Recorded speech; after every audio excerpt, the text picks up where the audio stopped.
Diamond bush દ્વારા એક નવું સોપાન એટલે ટ્રેડિંગ કેબિનો 150 કેબિનો તમે જો તો લક્ઝરિયસ ફર્નિચર સાથે 60 દિવસની અંદર આપણે ઊભી કરી છે એ નજીવા ભાડામાં ઊભી કરી છે 12 મહિના જે બેસે 8 મહિનાનું ભાડું આપવાનું 4 મહિનાનું ભાડું લેવામાં નહીં આવે અત્યારે મેટ્રોની સાથે પણ અમારી મીટિંગ ચાલુ છે કે આવનાર સમયે એની બજેટ 10 મિનિટમાં અહીંયા આપણે બધા ખૂબ ઉપકૃત છે કે આપણને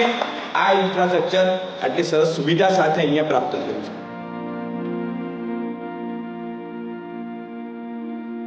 છે ઈશ્વર ઉપર શ્રદ્ધા છે કે આ સુરત ડાયમંડ બુશ ભાવ એકદમ ધમધમતું થવાનું છે. ખૂબ ખૂબ આભાર, ધન્યવાદ, જય હિન્દ, જય ભારત, નમસ્તે. આપ સૌના હૃદયમાં બિરાજમાન પરમાત્માને પ્રણામ.